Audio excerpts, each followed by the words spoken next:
Welcome back, fellow explorers, to the edge of the habitable world. Today, we are not scaling high peaks or diving into the ocean depths. We are traveling to a place where the air itself can freeze inside your lungs. A place where metal becomes as brittle as glass and where survival is a battle fought every single second.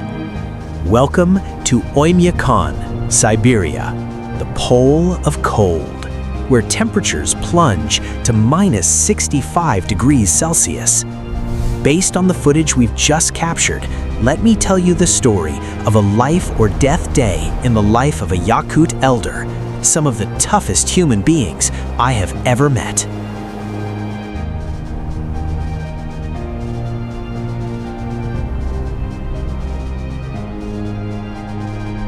The departure into the gray. Our story begins at a gray, unforgiving dawn. The sun here struggles to pierce the veil of ice fog. Out on the vast steppe, I met him. He is a living testament to this land. His beard and hair are frozen solid, white with frost, forming small icicles that click together when he moves. Here, people don't just exhale air, they breathe out clouds. He is searching for his reindeer herd, his family's most precious asset, their only source of life. In the biting cold, he found tracks. Not the tracks of a predator, but signs of separation. The herd was lost. And with legs that have walked through decades of brutal winters, he decided to step into the white void to find them. You know, walking on snow in Oymyakon is unlike anywhere else. The snow here is dry and hard as sand. Every step screams with a high-pitched crunch. And worse, the Siberian weather is a master of deception. The Whiteout. As the elder pushed deeper into the steppe, the sky suddenly went dark. It wasn't nightfall, it was the Whiteout. This is the ultimate nightmare for any explorer. The wind screamed like 1,000 lost souls, carrying snow crystals sharp enough to cut skin.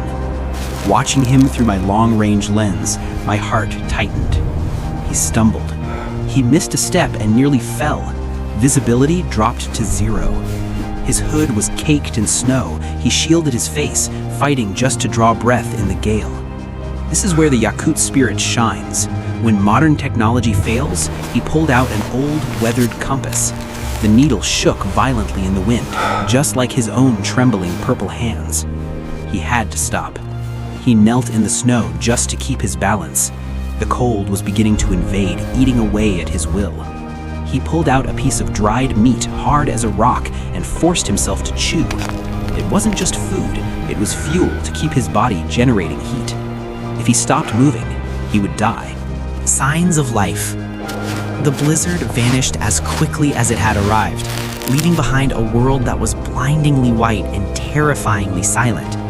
The elder, with extraordinary resilience, kept moving. He wasn't walking blindly. He was reading nature like we read a book. He paused by a pile of stacked stones, markers left by ancestors. He brushed the snow off a tree trunk, finding a scratch mark left by a reindeer's antler. He dug deep into the snowpack to reveal green moss, the reindeer's favorite food. These are tiny details that you or I would miss, but to him, they were a map leading to life. And then a miracle appeared, a tiny black dot on the white horizon. The reunion in the dark. It was a lone reindeer, separated from the herd.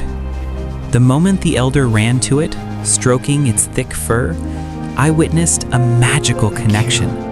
No ropes, no commands, just absolute trust. The animal nuzzled into him, and he smiled a smile that seemed to melt the ice on his face.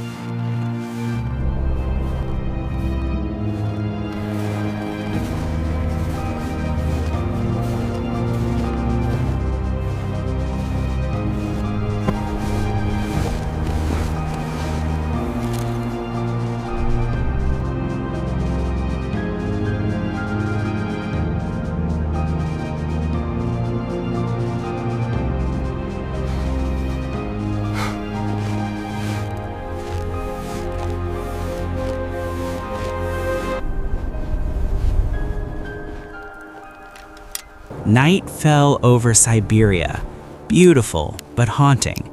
The elder's small flashlight cut through the darkness, guiding both man and beast. At one point, the reindeer stopped to sniff the ground, finding dry grass beneath the snow. The elder waited patiently, eventually sitting down to sleep against a rock next to the animal. In the -50-degree night, the warmth of the beast and the human relied on each other to survive. It was the most beautiful image of symbiosis I have ever seen.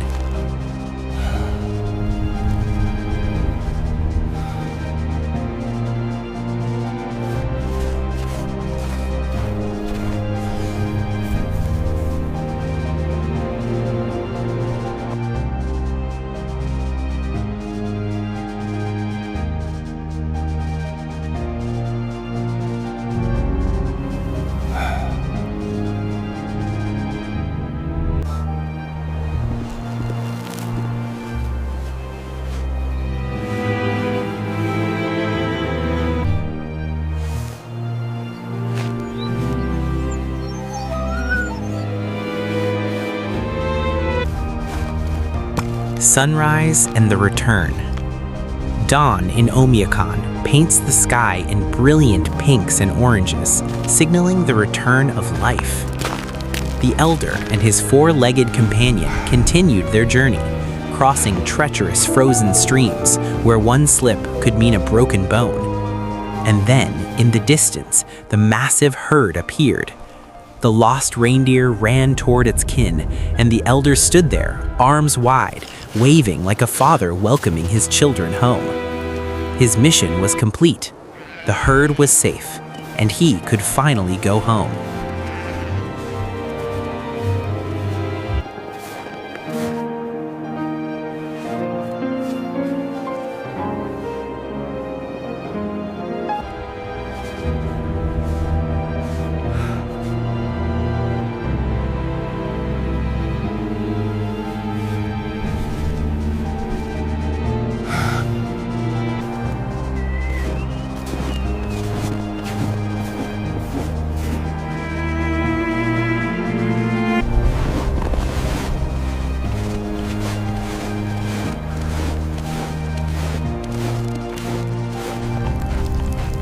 The warmth of peace.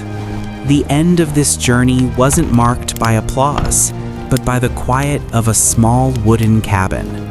The wooden door creaked open, and he stepped into a world of warmth. He sat by the fire, his calloused hands hovering over the dancing flames. A cup of hot tea, a small block of wood, and a carving knife. He sat there, meticulously carving, his eyes filled with a strange peace. Outside the window, the wind and snow still howled, but inside was the serenity of a man who had lived, fought, and harmonized with the harshest land on this planet. This is Siberia. It is not just cold and death. It is love, resilience, and a majestic beauty that takes your breath away. If this story touched your heart, please hit like and subscribe to join me on the next adventure. See you in the next frozen land.